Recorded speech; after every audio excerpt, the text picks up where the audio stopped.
boys and ghouls! Bienvenidos to Enfuegotainment, a special October presentation that I'm doing on my channel where I cover the hottest entertainment with an edge, baby. That's right. Every single day of my life. Damn right. And yeah, we got some Tales from the Crypt, and that is the special thing that I have been doing throughout this entire month of October. 93 episodes of Tales from the Crypt, 31 days in the month of October. Cover 3 a day. Bueno, Malo, Feo. I got the whole series down in the month of October. So befitting for Halloween. And this is the 20th installment. Yeah, kind of like landmark installment status here. And the first episode that I'm covering today is the Bueno, which we're going to just jump right into, is one called House of Horror. The name sounds generic, right? It's totally generic, but honestly, this is one of my favorite Tales from the Crypt episodes ever. This is one I very distinctively remember watching as a kid. You've got a fraternity that is basically hazing these three dudes, two of which are very notable. You've got Will Wheaton, that's right, Mr. Wesley Crusher. He was right in the middle of his run on Star Trek The Next Generation as Dr. Beverly's son, Ensign Crusher. And now he's doing his tabletop stuff, so yeah, he's kind of stayed in the limelight. He is very nerd-tastic, super cool guy.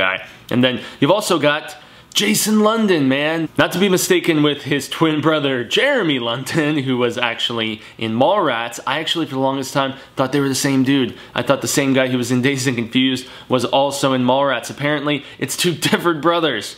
Crazy, right? But yeah, so you got Jason London in this one, who was actually Pink in Dazed and Confused, one of my favorite movies ever, man. And so you've got these three guys, and they're getting hazed, as I mentioned, by Mr. Kevin Dillon, and he starred in one of my favorite horror films ever, possibly my favorite horror film ever, the 80s remake of The Blob, but he's playing a very different type of role in that one. He was more of like the rebel without a cause, like hard-edged hero. I'm used to him playing kind of douchey characters, and that's what he's playing in this one. And so he's taking these dudes out to a unspecified location where there's all kinds of haunted stories of how this house is possessed, and you know, there's like a killer there or some craziness. I don't know. It's very kind of cliched spook story, Tales from the Crypt type stuff, but it's so well acted. It's funny. The ensemble cast works so good together. And once you get to the house, that's when things start to like really divert course, and it's almost kind of like Cabin in the Woods-esque, where it's not exactly like Cabin in the Woods, but what you think is happening is not what's happening, and then when you think you know what's happening, then something totally different happens from there, and I can't divulge much about this one beyond that. Written and directed by Mr. Bob Gale, who is a protege of Robert Zemeckis. He actually co-wrote all the Back to the Futures with Zemeckis, and went on to co-write the second Tales from the Crypt film with Zemeckis. But you will hear me getting to that one here in a few episodes. But yeah, I must say this is wholeheartedly, without a diz-out, the Bueno today. So let's get into the Malo, shall we? Yes, the bad, the no bueno, I guess you could say. Yeah, funny thing is though, this is one that everybody seemed to love. It's called Well-Cooked Hams for whatever reason, but yeah, it takes place in Paris. It's a period piece. I'm not sure if it's the 20s or 30s. I don't know if they ever specify, but long story short, you got a couple magicians, or illusionists, I guess is the better term in this case, one of which is Billy Zane, who most of you may know we go on to see in the first Tales from the Crypt film. Yeah, that's right, Demon Knight. But this is him making his debut in the Tales from the Crypt series, and he's kind of this corrupt illusionist who's not very good at what he does. In fact, he's terrible at what he does, and so he's basically scheming and trying to steal acts from other people, one of which turns out to be Mr. Martin Sheen. Yeah, that's right. And so Martin Sheen's character basically shows him this act with this like box of death, and yeah, Mr. Zane's like, I'm gonna jack you, dude, and I'm just gonna start using this for myself. And so,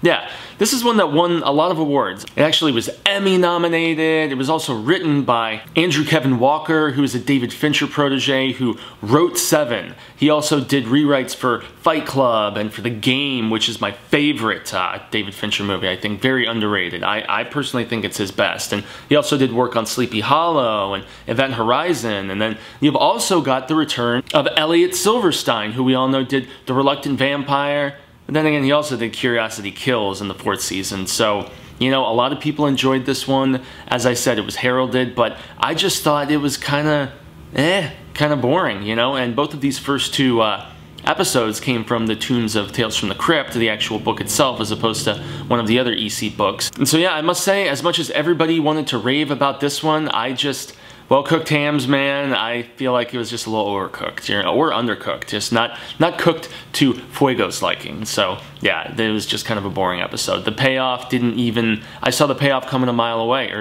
excuse me, the twist, I should say. The payoff of the twist, just just not there for me. So let's stop talking about well-cooked hams and get into an episode that I thought was gonna suck and that actually really surprised me, which is today's Feo. And first and foremost, the reason I wasn't expecting to like this one is because it came from the EC book Crime Suspense Stories number 17. I have not been so big on the shock suspense and the crime suspense stories. They usually don't deal with the supernatural, and this one does not.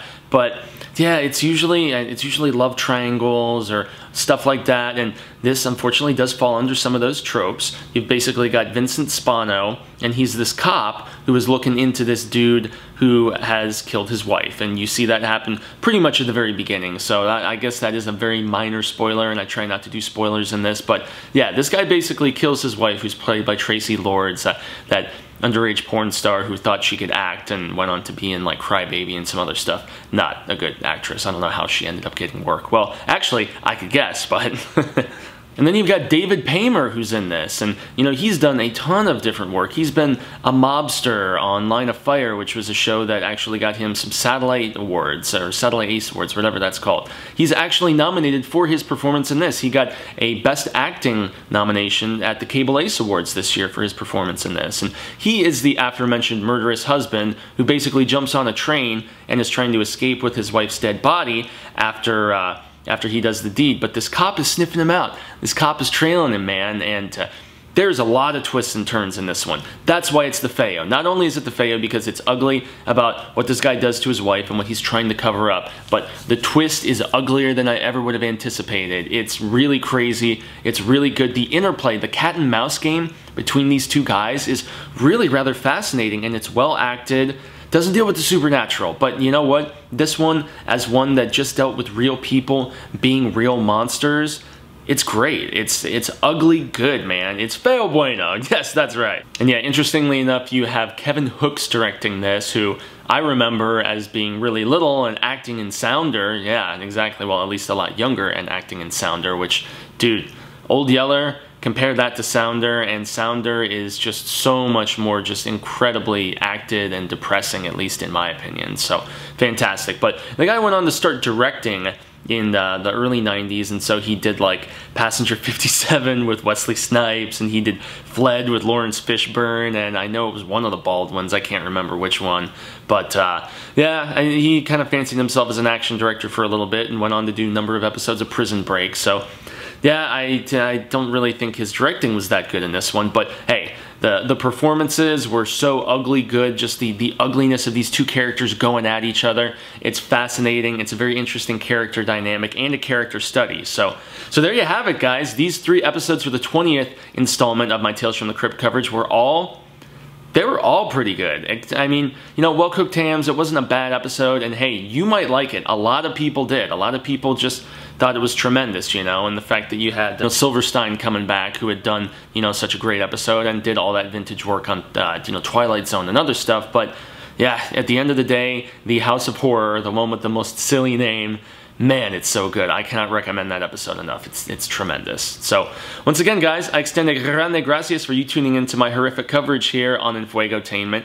Also, make sure to check out the horror show. That's where I do all of my scarific coverage when I am not here on my own personal channel. So, hit that address below in your browsers and web finders, thehorrorshowchannel.com. We're also on YouTube. And then I've also got my own personal page at Jaime En Fuego, just as you're seeing spelled below. Twitter, Instagram, Facebook, and of course here on YouTube. And until we get to talk more fright-tastic Tales from the Crypt awesomeness mañana, adios, amigos.